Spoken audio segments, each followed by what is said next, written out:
English में कहावत है, you don't repeat the same gag every time. कहानी को कैसे सुपर टाइट होना चाहिए, थ्रिल और सस्पेंस में एक्चुअल डिफरेंस क्या होता है, कैसे स्टोरी को अनरैप किया जाता है, क्योंकि अब उस पर बात करेंगे जिस पर सभी लोग बात कर रहे हैं और रेट कर रहे हैं, क्लाइमैक्स। क्योंकि भाई क्राइम पेट्रोल देख के सबका दिमाग इतना तो चली गया है। अगर दृश्यम 1 थोड़ी भी ढंग से देखी होगी और मेरे पॉइंट्स ध्यान में रखोगे तो मूवी को इंटरवल से पहले ही क्रैक कर जाओगे। कहते हैं डूबके को तिनका का सहारा भी बहुत है, और जब बात बीफ वुड की हो तो इस बार इनको तिनका नहीं सीधा सीधा प्लेटफॉर्म मिल गया है। कल ही मैं दृश्यम 2 देख कर आया, एज बहुत से मित्रों के मैसेजेस आए थे कि भाई बीफ वुड ने इस बार फोड़ दिया है। तो मैंने भी सोचा कि चलो भैया देख आते हैं कि किसने क्या फोड़ा है और किसका फोड़ा है। 2015 की दृश्यम, जो कि 2013 की मलयालम फिल्म दृश्यम की रीमेक है, उसका जब सेकंड पार्ट आया जो कि 2021 की दृश्यम 2 की रीमेक है, तो ट्रेलर के समय से ही इसकी स्पेशल वाइब्स बनना शुरू हो गई थी। हर तरफ दृश्यम 2 के क्लाइमैक्स की बात हो रही है। कुछ ने इसे 10 आउट ऑफ 10 स्टार्स दे दिए हैं, तो कुछ ने इसे अभी तक का बेस्ट क्लाइमैक्स बोला है। मगर क्या सचमुच ऐसा ही है, या अंधों में काना राजा वाली कहावत सत्यापित हो गई है? अब भाई हम तो भेड़ हैं नहीं जो भेड़ चाल में आ जाएं। तो टेक्निकली हो या logically, covering all the aspects, the complete review with analysis of Drishyam 2। तो चलिए शुरू करते हैं।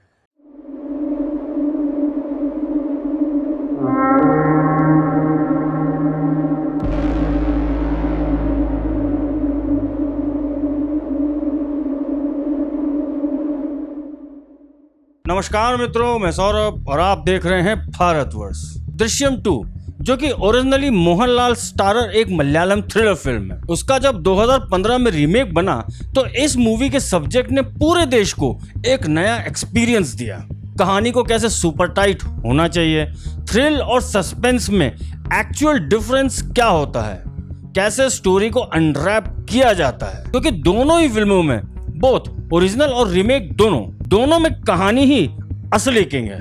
2015 की हिंदी दृश्यम ने एक बेंचमार्क सेट किया था बीफ वुड में कि भैया सस्पेंस प्लस थ्रिलर फिल्म हो तो ऐसी हो, वो अब्बास मस्तान वाली टट्टी ना हो जिसमें शायद खुद डायरेक्टर भी लास्ट में कंफ्यूज हो जाता है कि लास्ट सीन में किसे मारा था जो अब मैं इसे जिंदा करूं। दृश्यम 2 की कहानी वहीं से शुरू होती है जहां से दृश्यम 1 खत्म होती है। अब मैं यह स्पॉइलर दूंगा नहीं, मगर हाँ कुछ हिंट जरूर होंगे जिससे आपको काफी कुछ क्लियर हो जाएगा। इसका भी एक कारण है, आपको धीरे धीरे आगे सब पता पड़ जाएगा। कहानी 7 साल का फास्ट फॉरवर्ड लेती है, जिसमें हम देख पाते हैं कि कैसे एक फैमिली की मेंटल क्लॉक वहीं अटकी हुई है जहां वो उसी टेंशन में जी रही है कि 2 अक्टूबर को एक्चुअली क्या हुआ था, उसी के नाइटमेयर में जी रही है।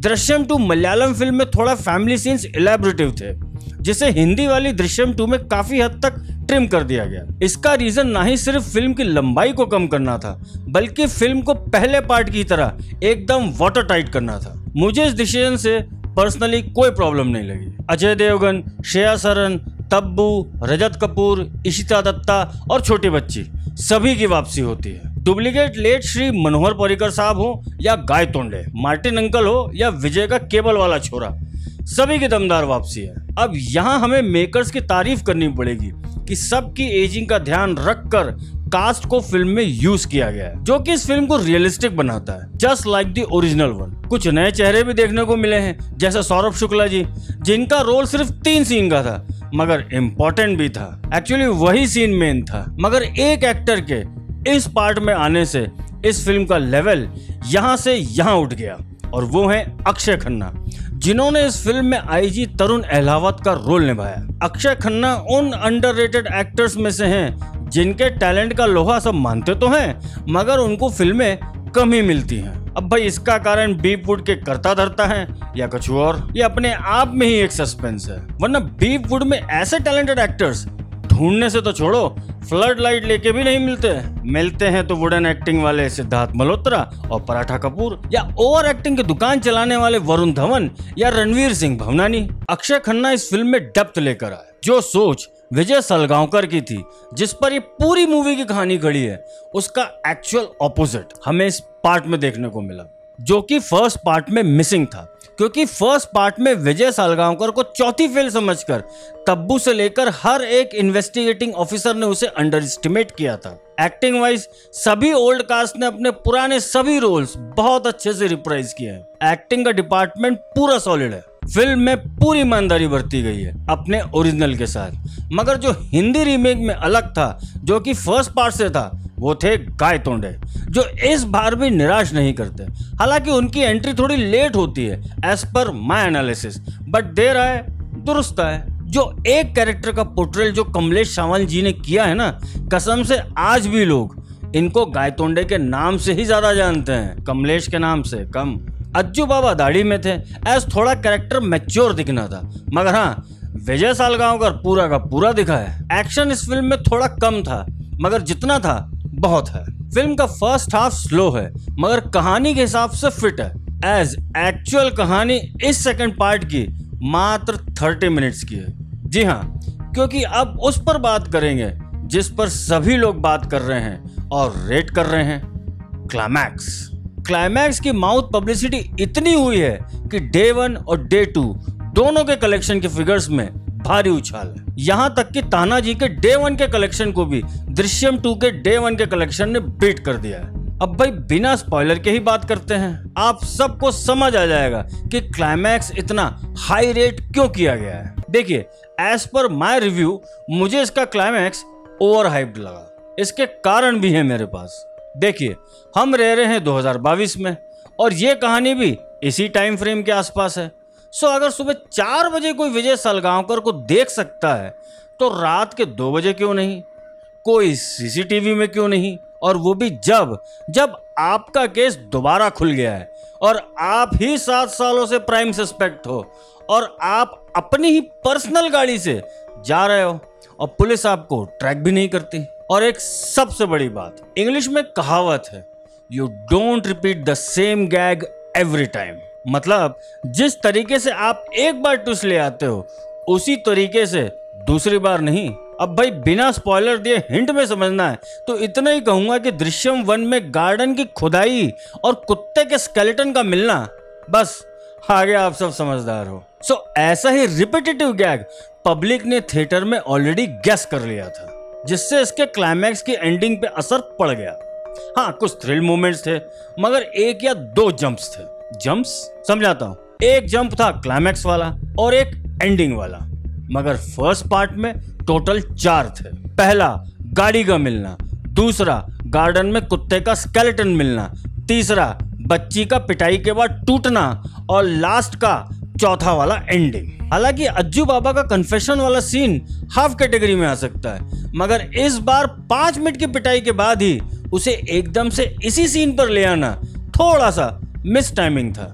वरना याद करो कैसे गायतोंडे ने पार्ट बाय पार्ट तोड़ा था, एकदम कहर मचाया था। फिल्म के लॉजिक में एक बहुत बड़ी कमी थी जिसे शायद मैक्सिमम लोग पकड़ नहीं पाए। अब भाई सबको भेड़चाल में चलना था या फिर थ्रिलर और सस्पेंस फिल्में कम देखी हैं, शायद इसीलिए थोड़े में ही उछल गए। असल प्रॉब्लम मूल कहानी में ही है। मैं बात कर रहा हूँ मलयालम वाली दृश्यम 2 का, क्योंकि मैंने उसे भी देखा था।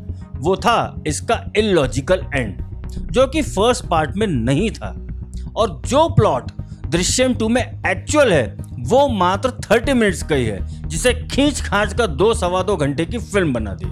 अब चूंकि फर्स्ट पार्ट के सभी कैरेक्टर्स आज भी लोगों के मन में बसे हैं, तो सीधी बात है उसका एडवांटेज फिल्म को तो मिलना ही था। ऊपर से अक्षय खन्ना का अराइवल, फिल्म में कोई टेक्निकली गलती भी नहीं है, मगर कहानी के एंड में जो लॉजिकल लोचा हुआ है वो मुझे एटलीस्ट मीडियोकर लगा। जो पॉइंट्स मैंने अभी आपको बताए हैं वो जो लोग इस मूवी को देख कर आए हैं जरा कमेंट करके बताना जरूर कि अब आपको इसका क्लाइमैक्स कैसा लगा।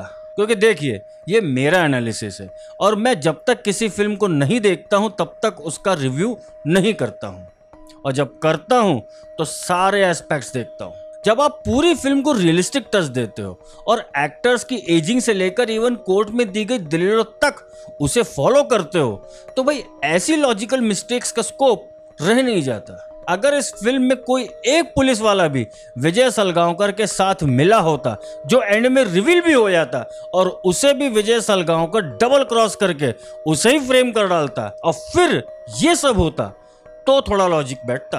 क्योंकि भाई क्राइम पेट्रोल देख के सबका दिमाग इतना तो चल ही गया है। और वैसे भी इसी पुलिस डिपार्टमेंट ने फर्स्ट पार्ट में विजय सलगांवकर को सीरियसली नहीं लिया था। वो तो एंड में जाते जाते तब्बू ने पिटवाया था, मगर वो भी सिर्फ गर्म दिमाग के कारण। अक्षय खन्ना जैसा कैरेक्टर उस पार्ट में मिसिंग था, जो एक चेस गेम जैसा विजय के साथ खेल सकता था, मगर ये गोल्डन अपॉर्चुनिटी मिस हो गई और एक तरफा विजय को ही जिताना, वो इस क्लाइमैक्स को एटलीस्ट मेरे सामने एवरेज कर गया। अब अगेन नो ऑफेंस, ये मेरा एनालिसिस है, so feel free to disagree, मगर मेरे बताए हुए पॉइंट्स पर एक बार सोचना जरूर। बीफ वुड की लंका कितनी लगी हुई है, इसका अंदाजा अभी आप लोगों को ढंग से हुआ नहीं है। देखिए, एक चाइनीज स्ट्रैटेजी है जिसे बीफ वुड अक्सर अपनाता है, वैसे तो कई लोग अपनाते हैं, और वो ये कि जब आप वीक हो तो आप अपने आप को स्ट्रांग दिखाओ, और जब आप स्ट्रांग हो तो अपने आप को वीक दिखाओ। बीफ वुड जो अपनी इस फिल्म को जितना स्ट्रांग दिखा रहा है वो उतनी है नहीं।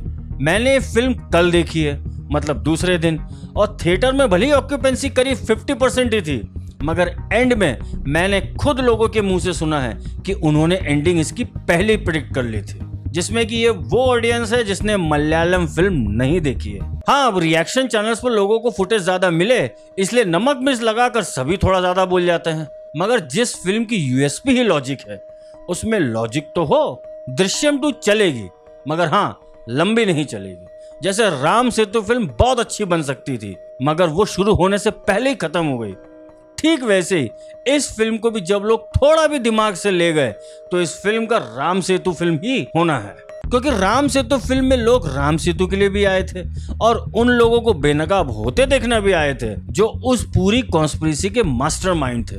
भले ही खुलकर ना सही, मगर एक दो हिंट भी मूवी में दे देते तो वो फिल्म इतिहास बना डालती। ओवरऑल दृश्यम 2 फिल्म अच्छी है, वन टाइम वॉचेबल है, मगर हाँ क्लाइमैक्स सुपर से भी ऊपर वो नहीं है। अगर दृश्यम 1 थोड़ी भी ढंग से देखी होगी और मेरे पॉइंट्स ध्यान में रखोगे तो मूवी को इंटरवल से पहले ही क्रैक कर जाओगे। और अब चलते चलते एक प्यार भरा संदेश कुछ तथाकथित निष्पक्ष क्रिटिक रिव्यूअर्स को। ऐसा है महानुभावों, मैं इस लाइन में थोड़ा नया आया हूँ, मगर फिल्मी कीड़ा मेरा भी बहुत पुराना है। बहुत तरह तरह की वैरायटी देखी है, ओशन सीरीज देखी है, वही ओशन 11, 12, 13, उन तीनों में सबसे ज्यादा हिट कौन सा पार्ट था और क्यों था, और क्या शिक्षा मिलती है उस पार्ट की सक्सेस से। हो सके तो अपने घुटनों पर थोड़ा जोर दे देना, क्योंकि आप में से कईयों को तो वीएफएक्स वाले तमाशे पर ही निपटा दिया था, बाकी आगे निपटेंगे, इसलिए जलो मत, बराबरी करो। व्यूज पाने की चाह में कुछ भी मत बोलो। परिवर्तन अच्छी बात है, परिवर्तन करना है तो अपनी क्वालिटी ऑफ कंटेंट पे करो, ना कि अपने इन तरीकों पर। अगर आप भी बीफ वुड को हिंदी फिल्म इंडस्ट्री बनते देखना चाहते हैं तो इस वीडियो को लाइक, कमेंट, शेयर और चैनल को सब्सक्राइब अवश्य करें, क्योंकि इस नए भारत के भाग्य विधाता हम हैं। धन्यवाद।